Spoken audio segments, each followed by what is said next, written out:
নাইমান নাহিদ আওয়ামী লীগ সরকার ছাত্র আন্দোলনে ওরা গুলি চালাইছে, ওদের 7-8টা মামলা আছে এবং কিরিসের কান্দে দিয়ে আকবর বাবাকে এখানে মারছে। কালকেও আমার এখানে আসে, আমার থেকে চাঁদা খুঁজতে যাবে, দুজন লোক পাঠাইছে আমার কাছে। এই নাহিদ দোকানঘর দখল নিতে গিয়ে সন্ত্রাসী হামলা চালিয়েছে আওয়ামী যুবলীগ ও ছাত্রলীগের বেশ কিছু দুর্বৃত্তরা। গত 1 আগস্ট সকালে নগরীর বাকলিয়া থানাধীন পূর্ব বাকলিয়া শাহজিপাড়া রাস্তার পাশে পুরনো শওকত আলীর দোকানঘর দখল নিতে এই হামলা চালিয়েছে বলে দাবি ভুক্তভোগীদের। এতে বেশ কয়েকজনকে ধারালো অস্ত্র দিয়ে কুপিয়ে জখম করা হয়। আহতদের অনেকেই এখন চমেক হাসপাতালে চিকিৎসাধীন রয়েছে। ওরা খবর পাইতে দোকানটা ওরা ভাড়া দিয়ে দিচ্ছে, তো আমাদের জায়গা আমাদেরকে দখল করতে গেছে। ওরা গিয়ে ওরা অফিস থেকে সব এটা ব্যাকি রিস্ট ব্যাকি লই আইনে আমার স্বামীকে মারছে।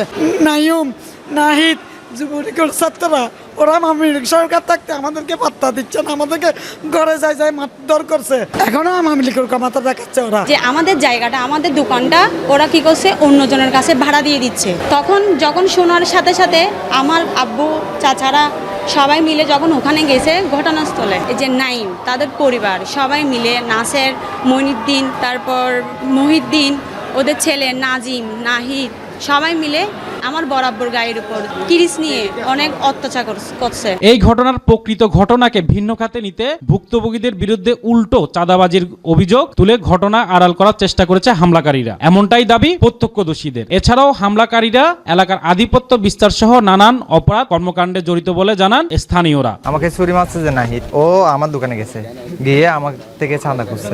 ওরা ইয়াবা খাওয়ার জন্য যা পায় তা লাভ, তো আমাকে ডেকে এনে এখানে মুড়ে এনে আমাকে ছুরি মারছে টাকা না দেওয়ার কারণে। এটা আগে বিগত 30 বছর ধরে শওকত আলী বাবার দোকান ছিল। এটা বিগত আওয়ামী লীগ সরকার আমলে ওরা ক্ষমতার অপব্যবহার করে ওনাদেরকে মারধর করে, এমন ওনাদের মহিলা মেয়েদের সরকার মারধর করছে এবং কিরিসের কান্দে দিয়ে আকবর বাবাকে এখানে মারছে রাস্তায় সবাই মেয়েরা এটা দখল করে নিয়ে ফেলছে ওরা। এবং কি দখল করতে নিচে এই সরকার পতন হবার পরে এখনো এটা কি করছে, এটা বাইরের মানুষ থেকে 30,000-50,000 টাকা অ্যাডভান্স নিয়ে বাইরে এটা কি দিচ্ছে, ভাড়া দিচ্ছে। তো এটা ওনারা জেনে আসে এটা বাঁধা দিচ্ছে, বাঁধা দেওয়ার মাত্রই ওনারা সবাই অতর্কিতভাবে এসে এবং 2জন আসামি আছে ওদের নাইমান নাহিদ, ওরা আওয়ামী লীগ সরকার ছাত্র আন্দোলনে ওরা গুলি চালাইছে, ওদের 7-8টা মামলা আছে। এই মামলা থাকার পর ওরা এখানে এলাকা থাকে না, ওরা আসে কি রাত্রে 3টার দিকে আসে, নাইলে সকাল আসে এখানে মানুষকে আসে হুমকি দেয়, রাত্রে 3টার দিকে আসে এখানে গুলি চালায়। এটা আবার সবাই শুনে। এবং সকালে যখন এটা হইতেছে মারামারি, ওরা আসে ওদেরকে মারধর তো করছে এখানে পেলে এমন ভাবে মারতেছে আর পেলে মারা যাইতো। কালকেও আমার এখানে আসে, আমার থেকে চাঁদা খুঁজতে যাবে, দুজন লোক পাঠাইছে আমার কাছে। এই নাহিদ এই পাঠাইছে মানে বলছে টাকা দেওয়ার জন্য। এই আমার দোকান আজকে আমার কারিগরটা আজকে 1 মাস আমার কারিগর থেকে চাঁদা দিতে 5,000 টাকা এই দাবি করছে, দাবি করার পরে সব ফেলে চলে গেছে। আমার সবগুলো ভাঙ দিয়া করে শতবদল করে আমার দোকানে। সন্ত্রাসী হামলায় আহত ভুক্তভোগী পরিবারের সদস্যরা এখনো নিরাপত্তাহীনতায় দিনপাত করছে দাবি করে প্রশাসনের সহযোগিতা চেয়ে দোষীদের আইনের আওতায় আনার অনুরোধ জানান তারা।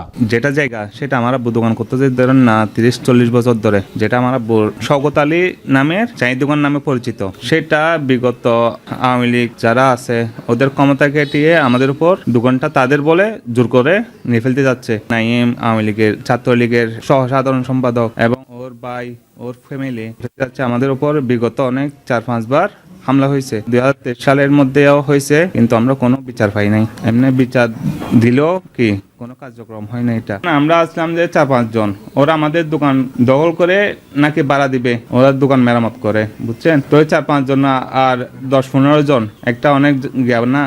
তারা আনছে ক্রিস আনছে, চাপাতি আনছে, তারপর লোহার রড, তারপরে বাটাম, কাঠের বাটাম, এই ধরনের সব আর কি। আমাদেরকে অনেকবার অত্যাচার করে। আমরা ক্ষণমিককে তারা লাইবলি এক কথা বলতে পারেনি। আমাদের মেয়ে ছেলে ক্ষণিক খেয়ে আমাদেরকে যে কোনো সময় উৎসব সময় টুন্ডালা ছিবি কি ধরে মাতিলি কি মারে। আমার ফোলা ছোটো ইবদ্দ গা ফাফায় মারতে উঠে সব সময় চুরি কিরিউস একদিন লই ইতারাতে ফিরছো নাইমে হবে ও মা যেদিন ঘটনা হয়েছে 1 আগস্ট, ওই দিন মেডিকেল থাকা অবস্থায় আমাকে ফোন দিছে যে এখনও তেমন কিছু হয় নাই, হওয়ার আর অনেক কিছু বাকি আছে।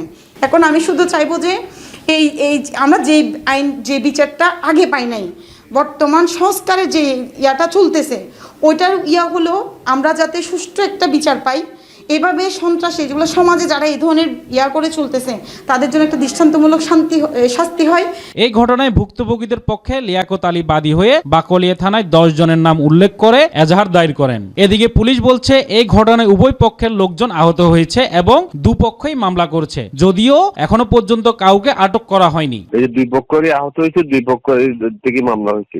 এরা তো সবাই তো একই ঘরে আত্মীয় হলো, একই বাড়ির সদস্য, এই যে জায়গা নিয়ে বিরোধ না, আটক করা হয়নি। খোঁজ নিয়ে জানা গেছে মামলার 1 নং আসামি নাজিম উদ্দিন, 2 নং আসামি নাইম উদ্দিন, 3 নং আসামি মোহাম্মদ নাহিদ ও 9 নম্বর আসামি আরমান ছাত্রলীগ ও যুবলীগের রাজনীতির সাথে সক্রিয়ভাবে জড়িত। ডেস্ক রিপোর্ট, সময়ের নিউজ।